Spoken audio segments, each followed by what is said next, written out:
Hello, everyone. Welcome to Fist Dented Christians. Dustin here, and I got DJ with me, and we are sitting in the feelings shed watching DJ's cat chicken try to get something. I think it's a moth or something. A moth or a fly or something. Yeah, he's intently going after it. That's for sure.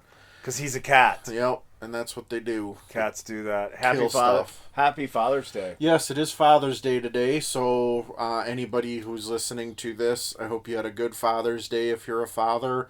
If you're a child, hopefully you have a good father and you got to spend time with him.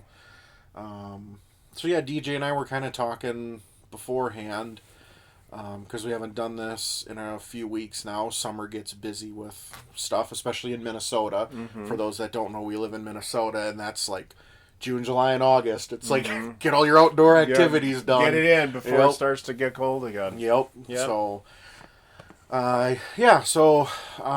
kind of are both feeling like we're in a bit of a rut right now. Kind of a general, as DJ said, malaise. So we don't really have a specific topic or direction this is going, but we're both kind of feeling the same thing, so we thought we'd just kind of talk about that. And for me, I it's something that I've struggled with for a long time, and I can't really pin it down. I don't know if you have been able to like pin down any particular reason for your malaise. I know you mentioned not really, but well, I think that I'd like to talk about fathers in a second, but sure. I think it's because we were talking earlier about how just this general sense of just apathy towards life. Yeah.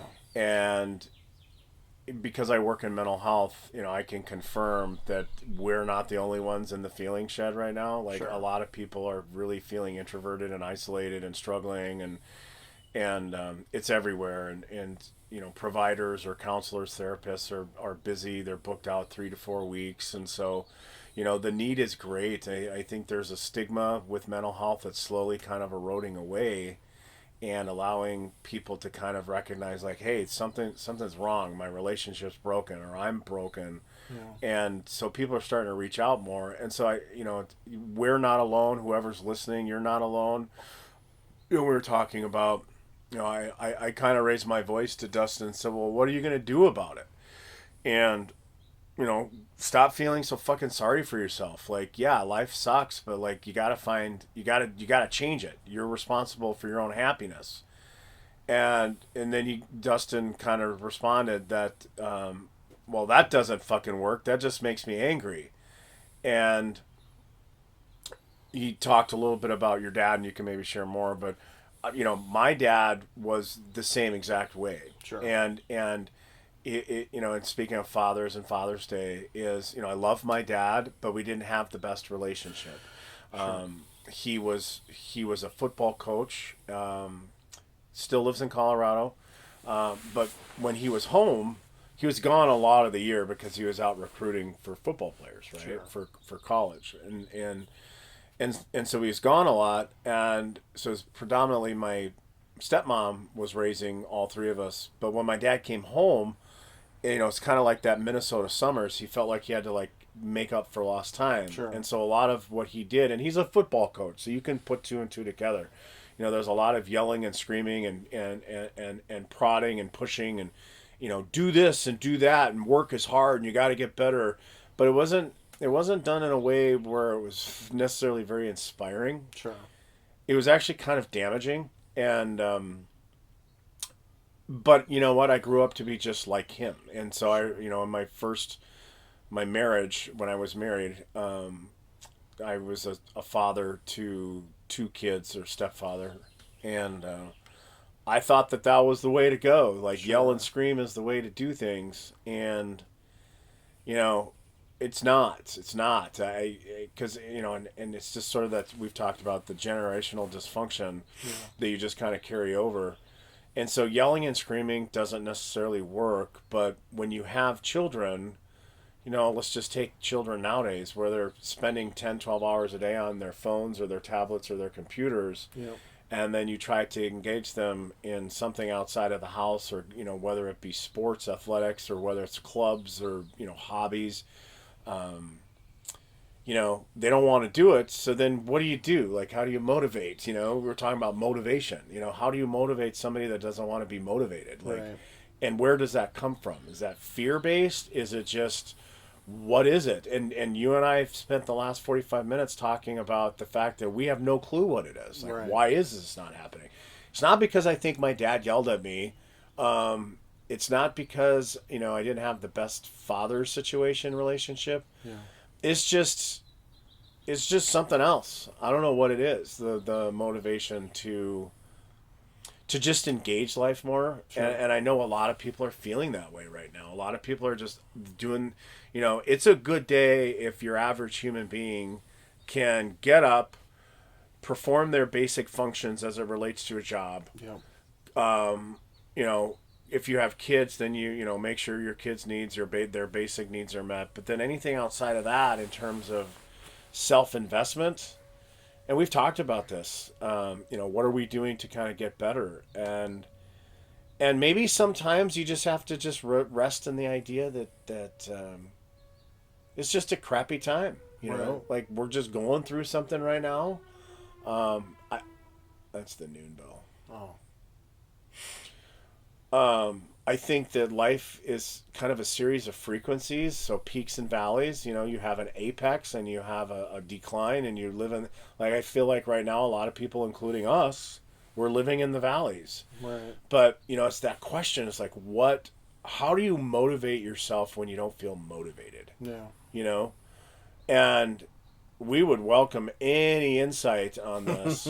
When all you want to do. Oh, by the way, so Katie is like piggybacking on her cousin's HBO Max. Okay. And HBO Max has Game of Thrones. Yes. And I've seen like maybe the first season. Okay. So if it starts to rain today and it's Father's Day, Yeah. I might just binge watch Game of Thrones. Sure. Yeah. And do nothing. Sure. Have you seen Game of Thrones? No. Oh. I want to, but I haven't seen it yet. Okay. Yeah, I hear it's freaking amazing. Yeah. So, and it is like the 2 or 3. It's very sexual and violent, though. Yeah, I've heard that. But anyway, so like in terms of motivation, it's like, I don't know. It's Father's Day. If I don't want to do anything today, I'm not going to do anything. But then in the back of your mind, you're like, I should be doing something. Right. Like, you know what I mean? So, but yeah, if anybody out there has ideas, how to be motivated when you don't feel motivated, because do you respond by people kind of kicking you in the pants? What kind of pushes you out of that? Like, is it just internal fortitude? Right. Like, what is it? So that's some of what we were talking about before we pressed the record button today. Yeah. Yeah, and the motivation thing is probably the main quest of my life, is to figure out what motivates me, because I haven't figured it out yet. So question, I didn't ask this when we were just offline, but like, do self-help things help you? No. Like reading self-help books, where you just poke holes in them? Yeah, I poke holes in them and I'm just like, oh, this is so, it's just dribble. Like, and so I honestly, probably one of my main problems with all of it is I'm just by nature a very pessimistic and sarcastic person. So I'm just like, whatever, self-help bullshit, Okay. blah, blah, blah. Okay.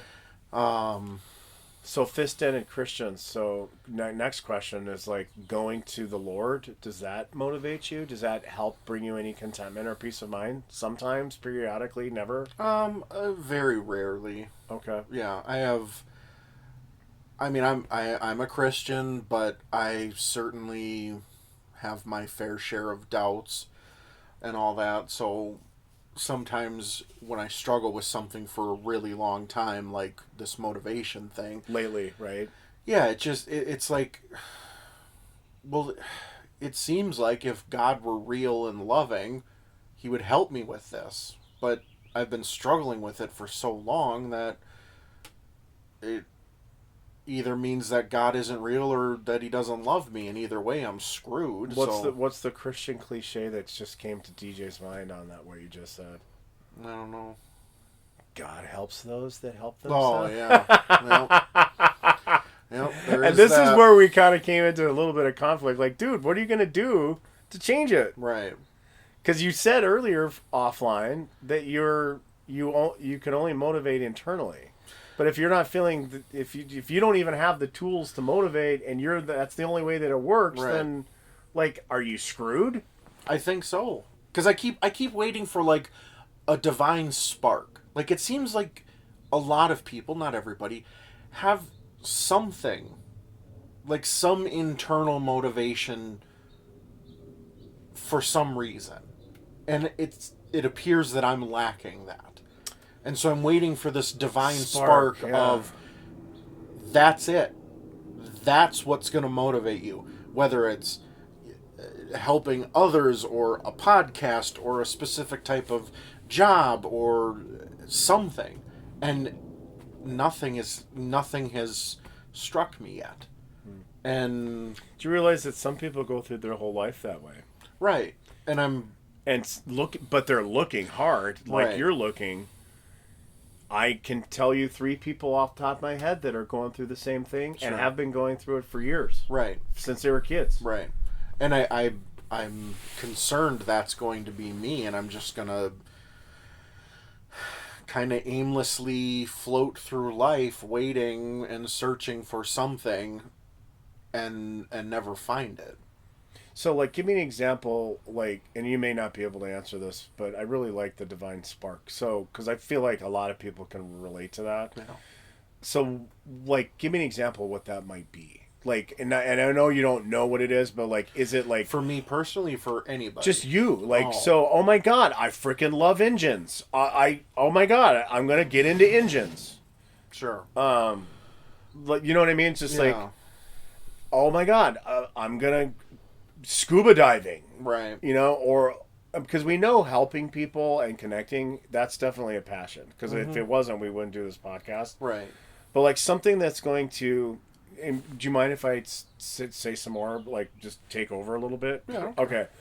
So I'm reading this book called Endurance by a guy by the name of Scott Kelly. Okay. And Scott Kelly is the very first astronaut that spent 365 days in a row in space on the International Space Station. Sure. Okay. So Scott Kelly's kind of an F up.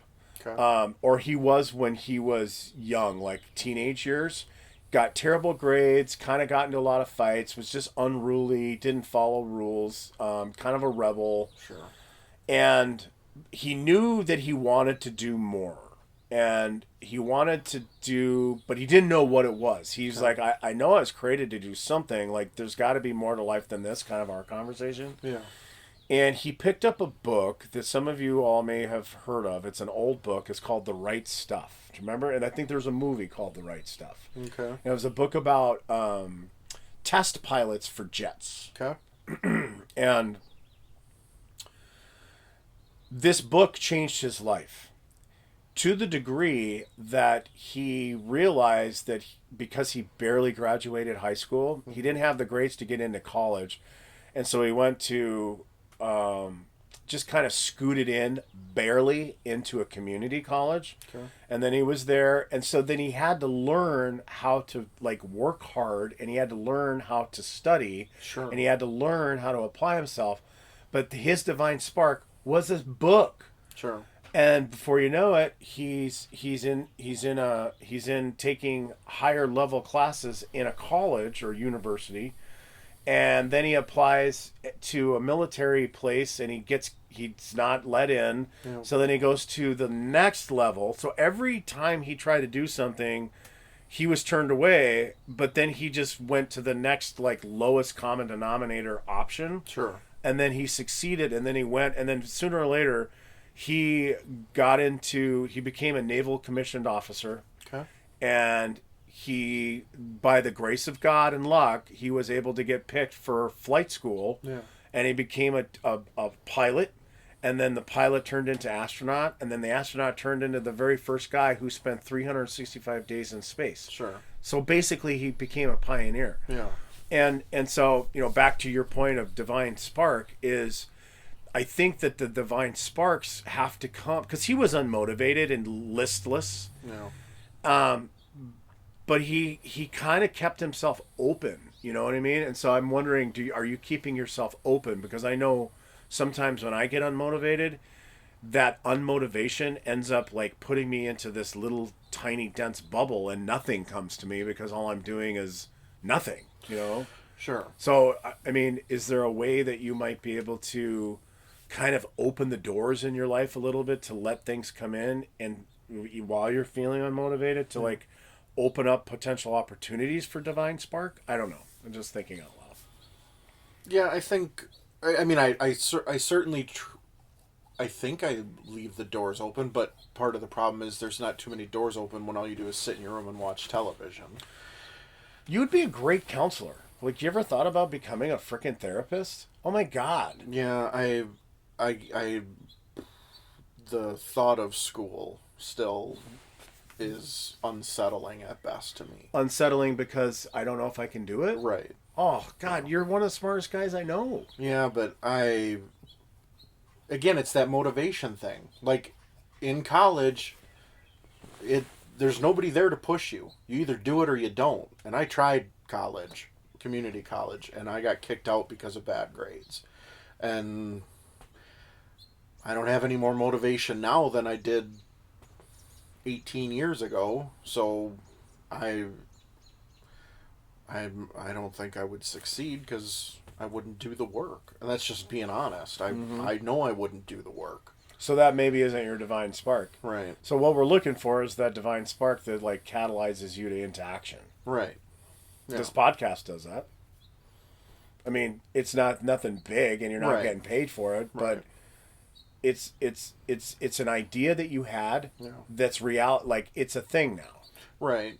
It's come closest to motivating me to do something. And you do it consistently. Yeah. And you think about it. Yeah. I mean, you've done work with it. Right. But yeah, I we were just talking about a buddy of ours named Ken, and he's unbelievably good with music and video production, and he moved down to Tennessee with his family, and things like are going so far really well for him. And it seems like that, like, I've known Ken for 15 years, and it just kind of seemed like his life was moving in that direction. Even if he took some steps here or there that didn't quite align with it, ultimately it was moving towards this thing that he likes to do and he's good at. And I'm like, okay, is that what's happening to me? Like, am I moving in a certain direction and I just don't see it? It certainly doesn't feel like it. But yeah,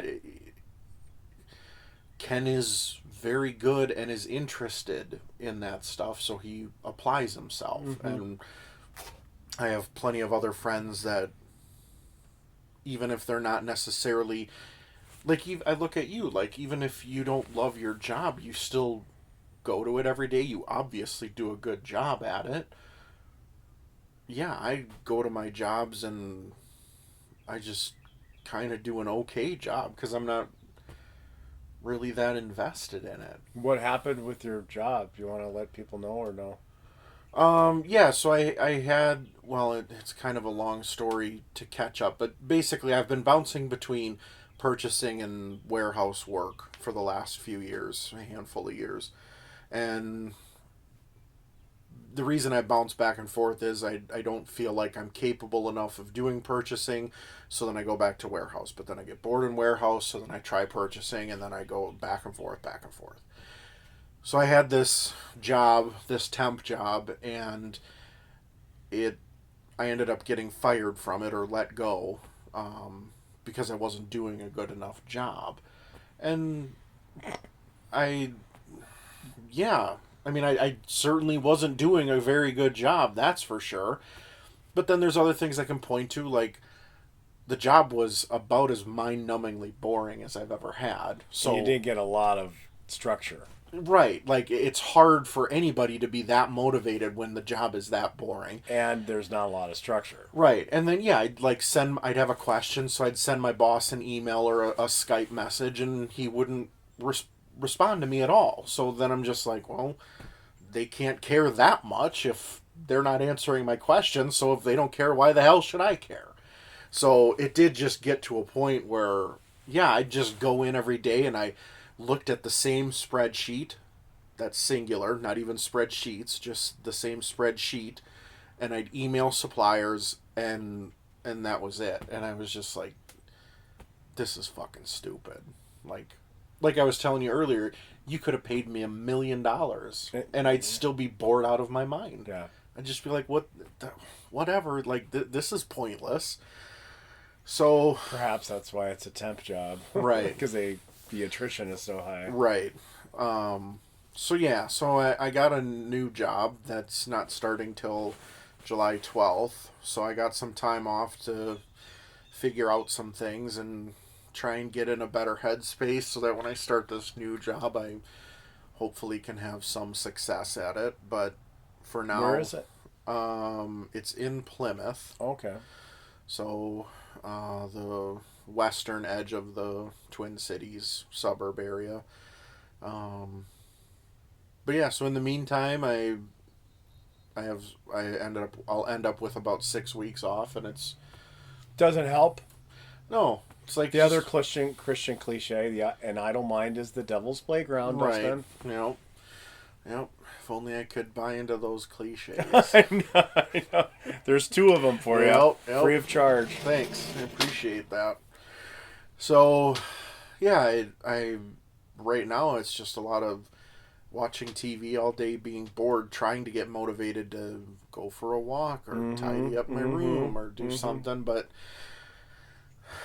I think the meds are wearing off, and I'm still on them, but I just think they're losing their effectiveness. So I just sit around all day going, well, what the hell's the point of all of it? And then one of my big problems in life, and I do this with everything, is I always extrapolate out too far. Yes, you so do. like I'll be sitting in traffic and I get mad because I'll start to think like, well, not necessarily for me because I don't do anything with my time, but it's like, well, I could be doing more with my time, or I could be helping people, and then I extrapolate it out to like, we weren't meant to live like this. I've been there. And then I just get in the like, car. Yeah, then I'm just furious because we're all meant for so much more than huffing gas fumes. Yeah.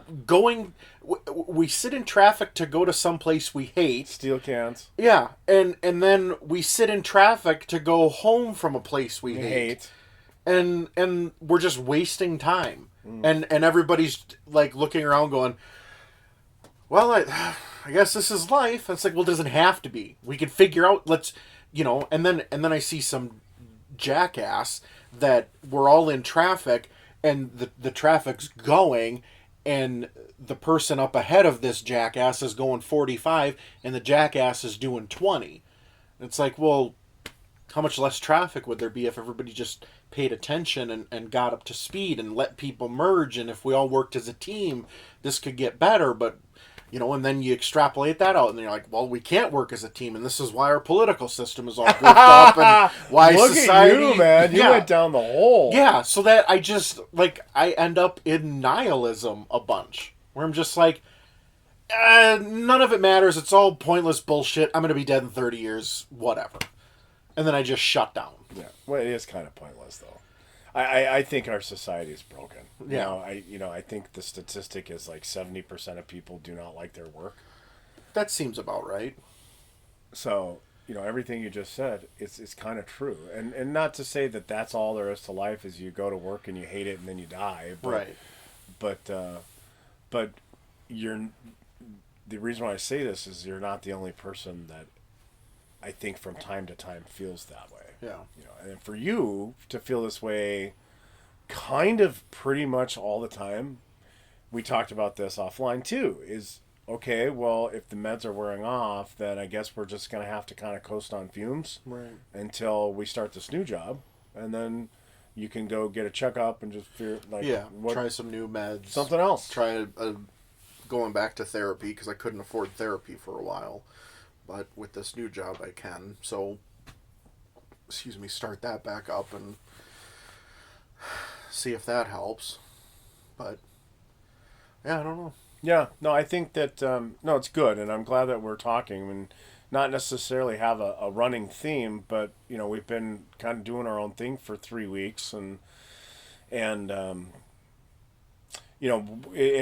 don't think it's coincidence that we're both kind of feeling the same way when we don't engage in what we both seem to find some substance in this podcast. Yeah.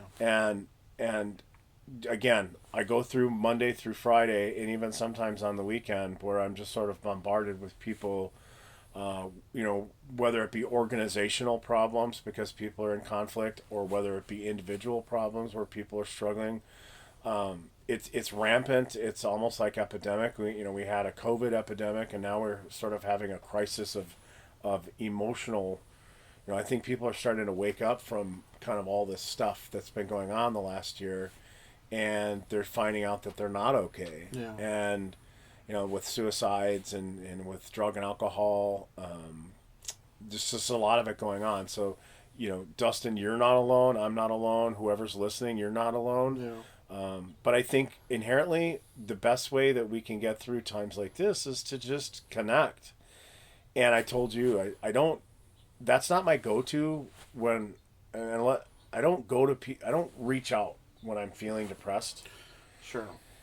And I know a lot of people probably don't feel that first impulse too. You just want to kind of watch TV and just do your own thing. And the last thing that you need to do is just sit there by yourself, because then you just go down this hole. Like, I feel like you've been spending a lot of time in a hole. Yeah. And, you need to get out of your own head. You need to get out of your headspace. Yep. What are you going to do to fix your situation? Punch. Yep. Oh, so helpful. Yeah. Do you feel better? I do. That was the divine spark I needed right there. Hey, it's funny because I have somebody in my life that when I get into these places, their response is, "Stop feeling so sorry for yourself." Sure. Yeah. It's and that's like, thanks a lot for the compassion. Right. But when the dust settles from the anger that causes, it's like, yeah, I guess I am kind of resonating in my own shit. Sure. Yeah, and I think there needs to be a balance too. Yeah. I think sometimes you can't help it. Like, if it were just if being not depressed or not anxious or not whatever was just as easy as going, stop being depressed, everybody would do it, and then it wouldn't exist anymore. So there has to be a balance of, you need to recognize, like a broken arm, you can't just look at it and be like, stop being broken. It takes time to heal, and proper things need to be done to heal it. So with mental health stuff, it's like, yeah, there's a process to this, so it's not as simple as that, but I do think one big component is not being in your own head so much. I think getting, even just going for a walk and being out in nature can help. But yeah, you got to find the motivation to do that, and I am not one to have ideas for motivation. I'm still working on my own motivation. Could you do a 5-minute walk turns into the next, so Monday 5-minute, Tuesday 10-minute. Yeah. You know what I mean? Yeah. Wednesday 15, Thursday 20, and then Friday 30. Yeah. Just these little, and I do this with my clients. I'm not clienting you right now, but I do this with clients that I talk to about, okay, so you're overwhelmed or you're feeling a little listless. What is one little thing that you can do that you can build on? Sure. Because I think success is subjective to the person, right? Sure. So whereas you have, neighbor guy down the street who just finished his third triathlon, right? And he didn't, he was able to meet his objective in time. Whereas for somebody like myself, like if I can run a mile without stopping, that's like a huge success. Sure. Whereas for you, if you can hike for a half hour, that's awesome, right?